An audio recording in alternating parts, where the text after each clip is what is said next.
মানব পাচারের শিকার হয়ে মিয়ানমারের স্ক্যাম সেন্টারে বন্দি জীবন কাটানো 18 বাংলাদেশি ফিরেছেন দেশে। 19 মার্চ গভীর রাতে ঢাকায় অবতরণ করেন। উন্নত জীবনের আশায় এই বাংলাদেশিরা থাইল্যান্ড হয়ে মিয়ানমারের পাচার হয়েছিল বলে দাবি ব্রাকের। ব্রাক জানায়, ভালো চাকরি ও বেতনের প্রলোভন দেখিয়ে মানব পাচারকারীরা এই বাংলাদেশিদের প্রথমে থাইল্যান্ডে নিয়ে যায়। সেখান থেকে তাদের নেওয়া হয় মিয়ানমারের স্ক্যাম সেন্টারে। সেখানে পাচারকারীরা তাদের দিয়ে জোরপূর্বক সাইবার অপরাধমূলক কাজ করাতো।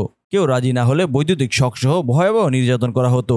এমন নির্যাতনে একজন অসুস্থ হয়ে রক্তবমি শুরু করলে তার সঙ্গে জুনায়েদ নামে এক বাংলাদেশিকে দিয়ে হাসপাতালে পাঠানো হয়। এরপর জুনায়েদ সেখান থেকে পালিয়ে নদী পেরিয়ে থাইল্যান্ডে চলে আসেন। এরপর তিনি বাকিদের উদ্ধারে তৎপরতা শুরু করেন।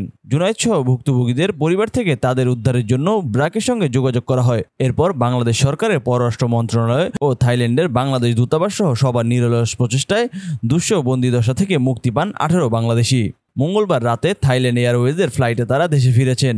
সাইবার স্ক্যাম মানব পাচারের ভয়াবহ একটা ধরন। Computer operator, typist, call centre operator বিভিন্ন পদে আকর্ষণীয় বেতনের প্রলোভন দিয়ে নিয়োগের লক্ষ্যে বিভিন্ন অনলাইন মাধ্যমে ভুয়া website, email, Facebook, WhatsApp, Telegram ইত্যাদির মাধ্যমে প্রচার চলে। এরপর তাদের সুকৌশলে স্ক্যাম সেন্টারের ভিতরে নিয়ে গিয়ে অস্ত্রের মুখে জোরপূর্বক জিম্মি করে স্ক্যামের কাজে নিয়োজিত করা হয়। থাইল্যান্ড, মিয়ানমার, লাওস, ভিয়েতনাম ও কম্বোডিয়ায় কাজের কথা বলে যাওয়ার বিষয়ে এজন্য সতর্কতা জারি করা হয়েছে। এসব বিষয়ে বিদেশগামী সহ